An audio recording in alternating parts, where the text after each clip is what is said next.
Assalamualaikum warahmatullahi wabarakatuh. Selamat pagi anak-anak. Berjumpa lagi dengan pelajaran IPS. Semoga kalian semua dalam keadaan sehat. Dan kali ini kita akan membahas tentang perdagangan antar daerah dan perdagangan antar negara. Nah, sekarang kita akan membahas terlebih dahulu tentang perdagangan antar daerah atau bisa pula disebut dengan perdagangan antar pulau. Ini berarti dari pulau yang satu ke pulau lainnya, misalnya dari Sumatera ke Pulau Jawa, dibawa pula ke Pulau Ternate Tidore, misalnya seperti itu. Kemudian ada pula yang dibawa ke Kalimantan dan sebaliknya, misalnya barang dari Tidore dibawa ke Demak, dibawa ke Banten, dibawa ke Aceh, misalnya seperti itu pada jalur perdagangan antar pulau. Nah, sekarang apa itu perdagangan? Nah, tentu kalian ingat kan? Perdagangan adalah kegiatan tukar-menukar barang atau jasa berdasarkan kesepakatan bersama tanpa unsur paksaan. Nah, perdagangan antar daerah atau antar pulau itu adalah perdagangan yang diselenggarakan antar tempat. Jadi diselenggarakan antar tempat atau wilayah yang berbeda di dalam negara yang sama. Jadi maaf ya jika ada kesalahan ketik nak ya. Jadi perdagangan antar daerah atau antar pulau itu adalah perdagangan yang diselenggarakan antar tempat atau wilayah yang berbeda, tapi ingat di dalam negara yang sama, sehingga disebut perdagangan antar daerah. Jadi boleh jadi daerahnya sama, beda, tetapi negara sama. Contohnya apa? Contohnya misalnya emas di Papua itu dijual ke Sumatera. Nah, sebaliknya dari Sumatera misalnya adanya semen. Semennya dijual ke Papua, misalnya seperti itu. Mengapa ini terjadi? Karena perbedaan harga hasil produksi selanjutnya ini akan mendorong kegiatan perdagangan antar daerah yang menguntungkan kedua belah pihak. Jadi seperti itu ya, contoh perdagangan antar daerah lainnya, misalnya perdagangan antar Provinsi Jawa Timur dan Papua, misalnya seperti itu boleh juga. Misalnya Provinsi Jawa Timur mengirim komoditi pangan misalnya ke Papua. Kemudian yang Papua mengirim tembaga misalnya ke Jawa Timur. Nah, seperti itu.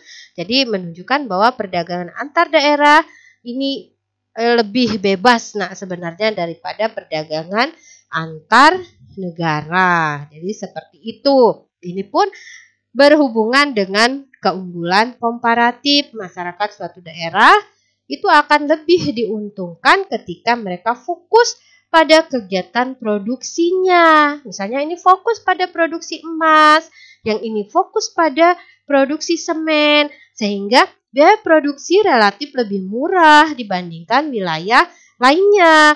Jadi bisa menetapkan harga produksi yang lebih murah, kemudian terjadi perbandingan harga, kemudian dia bisa menjual produk itu ke wilayah yang lain dengan harga barang yang sama misalnya, tetapi relatif harganya itu lebih tinggi, bisa juga lebih murah ya.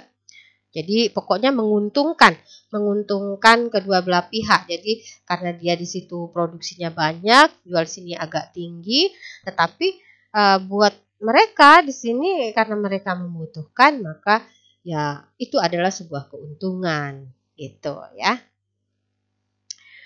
Lalu apa karakteristik perdagangan antar daerah? Nah, ini ada beragam karakteristik. Misalnya spesialisasi. Tahu ya maksudnya? Berarti sebagai hasil dari pembagian kerja, makanya terjadi satu spesialisasi. Jadi mengkhususkan diri dalam produksi komoditas tertentu. Jadi daerah lain di negara itu akan membeli komoditas dari wilayah tertentu yang sudah spesialisasi produksinya begitu. Jadi daerah yang lain tidak perlu memproduksi hal yang sama karena beli saja harganya lebih murah dari hasil produksi wilayah tertentu tadi. Jadi ada yang sudah spesialisasi, dia memproduksi khusus seperti itu ya. Misalnya Lampung, kopi Lampung. Nah, yang lain tinggal, kalau mau cari kopi nih kopi Lampung, seperti itu misalnya. Kemudian biaya produksi yang rendah. Ini perdagangan antar daerah tuh pasti punya tujuan. Memproduksi barang dengan biaya yang rendah. Jadi barang yang dibeli dari daerah yang biaya produksinya rendah. Apa tujuannya? Pastinya kepuasan maksimal dengan harga rendah. Kemudian pertukaran barang. Tujuannya ini dari perdagangan antar daerah itu kan saling menukar barang. Pengadaan barang pastinya, ya kan? Tersedia barang-barang yang dibutuhkan. Misalnya seperti itu. Karena apa? Satu daerah ada yang mampu menghasilkan banyak, sementara daerah yang lainnya kekurangan. Nah, daerah yang produksinya surplus atau lebih tadi bisa mengirim ke daerah yang kurang, seperti itu, ya.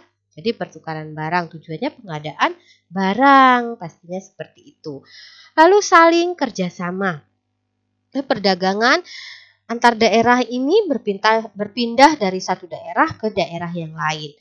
Tentunya terjadi hubungan dagang, hubungan yang erat, dan terjadilah sebuah kerjasama di antara daerah-daerah tersebut, begitu. Lalu karakteristik berikutnya adalah mengejar laba. Apa tujuannya dari produsen dalam perdagangan? Tentunya adalah mendapatkan laba. Apa itu laba? Laba itu adalah keuntungan. Nah, jadi produsen ingin menjual barang di tempat di mana dia bisa mendapatkan keuntungan yang maksimal. Seperti itu. Kemudian terarah pada konsumen. Nah, ini maksudnya perdagangan daerah produsen memproduksi barang itu pastinya harus yang disukai oleh konsumen. Kalau tidak disukai ya buat apa? Begitu ya. Jadi ini karakteristik dari perdagangan antar daerah ini terarah pada konsumen. Konsumennya siapa? Daerah mana gitu ya. Nah, seperti itu. Kemudian kepuasan maksimum.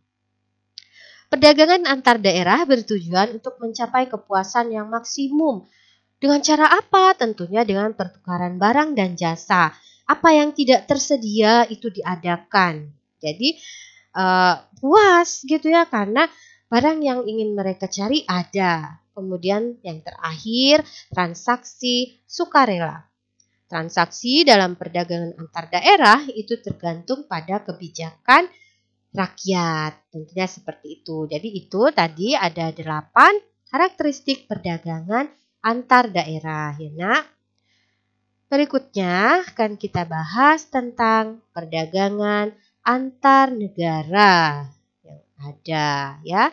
Berarti bisa melalui darat jika memang berbatasan darat seperti Indonesia, Malaysia ada ya nak. Papua Nugini. Kemudian juga bisa melalui laut, bisa melalui pesawat terbang. Nah, perdagangan antar negara dari namanya saja kalian sudah tahu antar negara. Berarti perdagangan yang merupakan pertukaran barang dan jasa antar penduduk negara yang berbeda. Jadi dari negara A ke negara B misalnya seperti itu. Pertukaran atau jual beli ini dapat terjadi antar dua negara atau lebih. Jadi bisa antar satu negara A dan B, bisa A dan BC seperti itu ya. Apa aktivitas perdagangan antar negara? Nah, aktivitas antar negara itu ada ekspor dan impor. Apa itu ekspor? Masih ingat ya? Ekspor adalah kegiatan menjual barang dan jasa dari dalam negeri ke luar negeri. Barang yang diekspor itu dibayar oleh pihak pembeli dengan alat pembayaran berupa mata uang asing. Nah, mata uang asing ini ditampung pemerintah dan disebut sebagai devisa negara. Jadi ada soal pertama kalian kerjakan di latihan. Kalian jelaskan kembali apa itu ekspor, apa itu devisa negara. Ya, soal ketiganya, siapa itu eksportir? Nah, eksportir adalah pelaku ekspor, ya. Jadi orang yang menjual barang tadi itu dari dalam negeri ke luar negeri. Seperti itu. Itu kalian salin di buku latihan ya. Yang pertama tadi, apa itu devisa? Kemudian apa itu ekspor? Kemudian yang ketiganya, apa itu eksportir? Soal ketiga. Nanti soal keempatnya, apa itu impor? Itu. Kemudian yang kelimanya, siapakah yang disebut importir? Oke?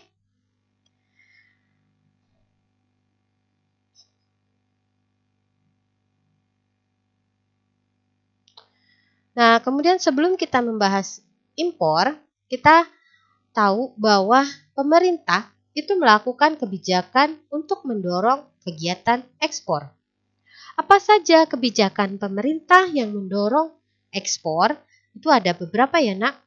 Pertama, misalnya memberi kemudahan kepada produsen barang ekspor. Jadi, ini pemerintah bisa melakukan kebijakan-kebijakan tertentu, Nak. Misalnya perizinan ekspor.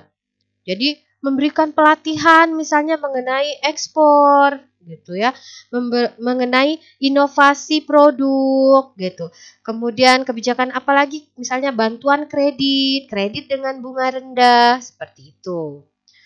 Kemudian kebijakan yang kedua menjaga kestabilan nilai tukar mata uang dalam negeri.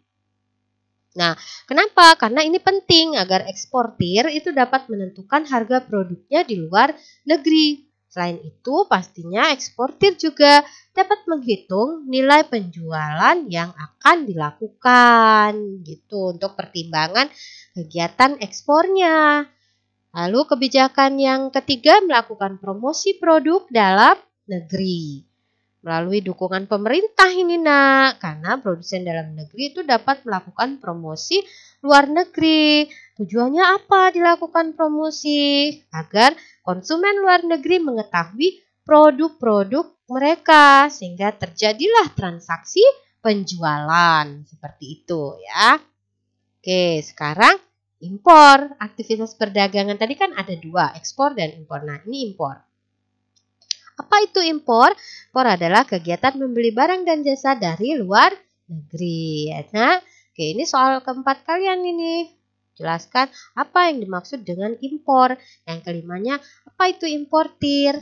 Ya, jadi pelaku impor itu disebut dengan importir. Oke. Tuh. Jadi agar dapat membeli barang dan jasa dari luar negeri, pelaku ekonomi harus menukar mata uang dalam negerinya, seperti rupiah dengan mata uang tertentu yaitu dolar. Tuh, jadi kalau dalam perdagangan antar pulau tidak perlu mata uang asing, tetapi kalau perdagangan antar negara itu dibutuhkan mata uang asing. Sekarang, apa manfaatnya perdagangan antar negara? Tentunya ada beberapa manfaat dari perdagangan antar negara. Yang pertama, mendapatkan devisa. Tadi sudah tahu ya, devisa itu mata uang asing seperti dolar Amerika Serikat atau yen Jepang. Nah, mata uang asing tersebut yang didapat dari kegiatan ekspor itu disebut devisa. Tuh. Atau kegiatan lainnya misalnya datangnya wisatawan asing ke negara kita itu juga devisa. Tapi kali ini kan yang kita bahas adalah perdagangan antar negara. Jadi dari kegiatan perdagangan tersebut ternyata bermanfaat. Kita mendapatkan devisa. Apa gunanya devisa? Devisa ini dapat digunakan antara lain untuk mengimpor barang dari negara lain. Karena ketika kita membeli produk dari luar, kita pun harus menggunakan mata uang yang berlaku. Misalnya mereka gunakan dolar Amerika Serikat misalnya, berarti ya devisa itu yang kita pakai untuk mengimpor barang dari negara lain seperti itu. Kalau Jepang, kita membeli dari Jepang, ya hasil hasil devisa dari Jepang tadi yang kita pakai, begitu misalnya. Kalau kosong, wah bagaimana, berarti kita harus tukar. Kemudian memperluaskan kesempatan kerja, memperluas kesempatan kerja, ya.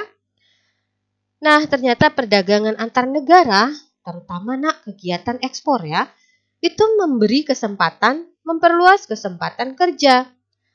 Jadi agar dihasilkan barang-barang untuk diekspor, tentu dibutuhkan tenaga kerja. Tidak mungkin ya satu orang mengerjakannya. Jadi dibutuhkan karyawan. Ekspor Indonesia seperti tambang, pertanian, kerajinan pasti karena memerlukan pekerja. Jadi kegiatan dagang tadi ternyata memperluas kesempatan kerja ya. Kemudian menstabilkan harga. Jadi misalnya jenis barang di dalam negeri harganya mahal atau jumlahnya kurang. Jadi tidak mampu memenuhi kebutuhan pasar. Nah, untuk mengatasi masalah tersebut, jadi barang tersebut dapat diimpor dari negara lain. Jadi kebijakan impor barang membuat harga ini akhirnya akan stabil dan permintaan tadi menjadi terpenuhi. Seperti itu ya. Selanjutnya ada lagi meningkatkan kualitas konsumsi. Jadi melalui perdagangan antar negara, penduduk dapat membeli berbagai barang yang belum tentu dapat dihasilkan di negaranya. Dan mutunya belum tentu sebaik produk luar negeri misalnya. Di sisi lain, perdagangan antar negara dapat memacu industri dalam negeri meningkatkan kualitas produk. Kenapa? Karena dia harus bersaing dengan pasar internasional. Kalau tidak meningkatkan kualitas, dia akan tersisih. Orang akan membeli produk dari luar negeri dibandingkan yang dalam negeri. Jadi ada manfaatnya. Jadi ada dorongan, termotivasi untuk meningkatkan kualitas ya. Kemudian yang terakhir, mempercepat alih teknologi. Jadi dibutuhkan pengetahuan dan keterampilan tertentu untuk menggunakan barang-barang yang diimpor dari luar negeri.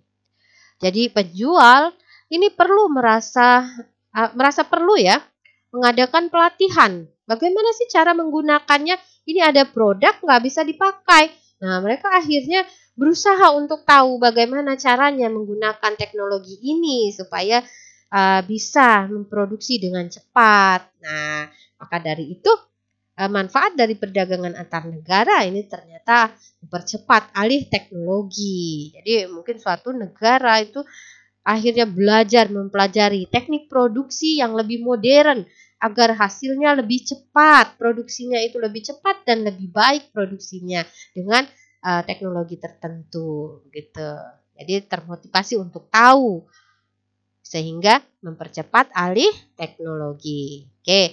Nah, selain manfaat, tentu ada faktor pendorong dan penghambat perdagangan antar negara. Apa saja faktor pendorong perdagangan antar negara? Misalnya perbedaan sumber daya alam. Jangankan tiap negara, tiap daerah saja terkadang sumber daya alamnya berbeda-beda. Nah, sumber daya alam yang berbeda yang dimiliki setiap negara ini dibutuhkan oleh negara tertentu misalnya, tetapi di satu negara itu tidak ada, di negara yang lainnya ada. Nah, ini bisa terjalin satu kerjasama, interaksi. Mereka saling memberi informasi di negara mana yang banyak misalnya. Jadi terbentuklah perdagangan antar negara dari interaksi tersebut tadi. Contoh nih, misalnya Indonesia, furniture ya, bagus misalnya produknya. Kemudian dieksporlah kan kayu ke Jepang. Karena sumber daya alam kita itu memang tersedia kayu gitu. Jadi menjual furniture dari kayu dengan harga yang murah. Bisa murah kenapa? Karena kita sumber daya alamnya ada. Sebaliknya Jepang tadi, misalnya kaya akan teknologi. Kalian kan sudah tahu ya, Jepang itu dia miskin sumber daya alam tetapi kaya sumber daya manusia. Mereka bisa teknologi. Nah, dari Jepang kita mengimpor mobil. Kenapa? Karena Jepang dapat memproduksi mobil dengan murah. Gitu. Jadi akhirnya terjalinlah perdagangan antar negara karena perbedaan sumber daya alam. Begitu. Lalu selera. Selera ini juga ternyata mendorong terjadinya perdagangan antar negara. Indonesia misalnya mengimpor jeruk dari Australia. Padahal kalian tentu juga tahu dong, negara kita nih banyak jeruk. Kalian saja sering kan ke wisata petik jeruk, di dekat daerah kita saja ada ya kan? Di kabupaten tetangga ya nak, di Lampung Barat, di Waikanan itu ada juga, walaupun tidak perlu sampai ke negara lain. Ada wisata petik jeruk, berarti Indonesia punya jeruk. Kenapa kok masih mengimpor jeruk dari Australia? Nah ini karena berbeda, rasanya mungkin berbeda.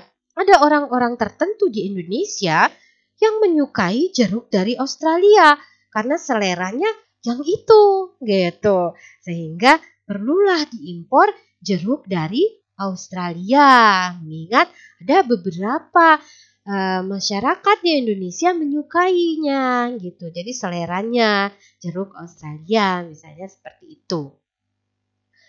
Kemudian pendorong lainnya adalah penghematan biaya produksi. Perdagangan antar negara ini tak memungkinkan suatu negara itu bisa memasarkan hasil produksinya ke berbagai negara. Memang seperti itu.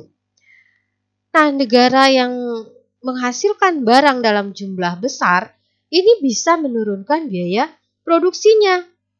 Barang yang diproduksi dalam jumlah besar itu akan lebih murah daripada dalam jumlah kecil. Kalau begitu terjadilah penghematan biaya produksi. Kenapa? Karena dia memproduksi langsung banyak gitu ya. Nah, sehingga tidak tanggung-tanggung, tidak rugi, malah bisa lebih murah gitu biayanya. Karena langsung ya. Kemudian perbedaan teknologi. Perbedaan teknologi ini terdapat negara misalnya yang telah unggul dengan teknologi maju. Ada negara yang sebaliknya belum menerapkan teknologi maju. Jadi kan ada terjadi perbedaan. Ada yang sudah maju teknologinya, ada yang belum, nah masih terbelakang lah, belum menerapkan teknologi maju. Nah, negara yang menggunakan teknologi maju ini dapat menjual barang dengan harga murah pada negara yang teknologinya masih sederhana. Nah, contohnya apa? Misal nih Indonesia mengimpor mobil dari Amerika Serikat. Nah, karena Amerika Serikat ini lebih maju dalam teknologi pembuatan mobil, maka diimporlah misalnya mobil itu dari Amerika Serikat dibandingkan produksi sendiri. Kalau misalnya rakit sendiri ternyata harganya malah melambung tinggi. Kenapa? Karena kita teknologinya belum maju gitu. Paham ya? Oke, bagus kalau sudah paham. Kemudian selain faktor pendorong, perdagangan antar negara ini tentu ada faktor penghambatnya. Nah, apa saja? Oke, kita bahas ya. Faktor penghambat perdagangan antar negara itu ada beberapa faktor. Misalnya, tidak amannya suatu negara. Keamanan pasti mempengaruhi dong untuk melakukan perdagangan internasional. Jika tidak aman, para pedagang tentunya beralih ke negara lain yang aman. Ngapain coba kalau misalnya sedang terjadi perang? Mau kirim ke situ? Wah, yang ada juga nanti barang sampai dijarah. Barang sampai malah kena bom, maka akan rugi. Jadi tentu eksportir akan memilih negara yang aman. Jadi dicari, makanya kalau tidak aman, ini menjadi penghambat perdagangan antar negara. Kenapa? Negara tadi nggak jadi dong jual ke negara kita. Kenapa? Karena tidak aman. Mereka memilih daerah yang lain negara yang lain yang aman. Nah, ini menjadi faktor penghambat perdagangan antar negara. Akhirnya kegiatan ekspor terhenti, kegiatan impor apalagi, ya. Kalau nggak aman kita juga nggak bisa ekspor. Kenapa? Ya, tentunya negara yang lain itu tidak mau menerima. Mereka takut nanti sudah kirim uang ya, sudah pembayaran melalui transaksi elektronik, ternyata barang tak sampai. Karena apa? Produksi gagal karena kena bom misalnya pabriknya. Wah itu jadi tidak amannya suatu negara ini menjadi penghambat perdagangan antar negara. Karena tentunya mereka akan memilih daerah yang aman, negara yang aman. Jadi para pedagang tersebut akan memilih negara yang aman. Kemudian kebijakan ekonomi oleh pemerintah. Nah, ada negara tertentu yang menentukan kebijakan-kebijakan tertentu yang juga bisa menghambat perdagangan antar negara. Jadi misalnya nih, apa? Pembatasan jumlah impor. Nah, ini bagi pemerintah dalam negeri tentunya kebijakan membatasi jumlah impor itu adalah pembelaan terhadap produk dalam negeri, pengusaha-pengusaha dalam negeri. Sementara pedagang dari luar negeri tentu akan merasa kebijakan ekonomi yang dilakukan tersebut menghambat mereka. Jadi seperti itu. Nah, pungutan biaya impor atau ekspor yang tinggi itu juga merupakan kebijakan yang menghambat perdagangan antar negara. Apalagi jika diterapkan perizinan yang berbelit-belit. Nah, itu tentu akan menghambat pula perdagangan antar negara. Gitu ya, Nak. Jadi, kebijakan ekonomi yang diterapkan sangat mempengaruhi pula perdagangan antar negara. Yang terakhir, tidak stabilnya kurs mata uang asing. Nah, ini akan membuat para eksportir maupun para importir mengalami kesulitan untuk menentukan harga berdasarkan mata uang asing. Jadi kesulitan tersebut tentunya akan berakibat terhadap penentuan harga atas penawaran maupun permintaan barang. Jadi para pedagang internasional itu akan merasa kesulitan dalam melakukan kegiatan ekspor dan impor jika kurs mata uangnya tidak stabil, ya, seperti itu, Nak. Nah, itulah tadi, Nak, ya, materi yang Ibu sampaikan hari ini. Jadi yang harus kalian tanamkan pengetahuan yang kamu terapkan di dalam keseharian berdasarkan materi tadi, jadi kamu itu meningkatkan satu semangat kebangsaan dan cinta tanah air. Seperti itu. Kenapa? Karena setiap orang itu tanpa memandang latar belakang bekerja sama ternyata antar bangsa, antar negara, dan melihat banyaknya produk luar negeri ada di dalam negara kita dengan rasa cinta tanah air tadi, maka kamu pun tetap akan menghargai produk dalam negeri. Walaupun bejibun atau membanjiri pasar adalah produk luar, kamu tetap menghargai pula produk dalam negeri. Seperti itu. Karena apa? Karena ada rasa cinta terhadap tanah air, maka kamu pun mencintai produk dalam negeri, ya. Nah, selain itu, Nak, tingkatkanlah sikap peduli sosial dalam perdagangan. Karena dengan sikap sosial tersebut, tujuan perdagangan adalah mengembangkan dan mensejahterakan masyarakat sekitar. Jadi, misalnya ada, di dekat rumah kalian ada warung-warung. Apa salahnya kamu membeli yang ada di sekitar kalian? Kenapa? Ya itu tadi, rasa sosial, sikap sosial, mensejahterakan masyarakat sekitar. Masa iya beli minyak saja kamu mau ke Bandar Lampung, padahal rumahmu di Bukit Kemuning misalnya? Nah, seperti itu ya nak. Jadi itu pun harus dipertimbangkan. Jadi kalau ada yang dekat, mengapa harus yang jauh? Kecuali memang jika tidak ada dan atas dasar kebutuhan, karena kualitas, selera, dan sebagainya, ya itu tadi salah satu faktornya ya nak. Terima kasih sudah menyimak pelajaran dengan baik. Semoga bermanfaat. Ingat, tetap jaga kesehatan, perbanyak ibadah. Wassalamualaikum warahmatullahi wabarakatuh.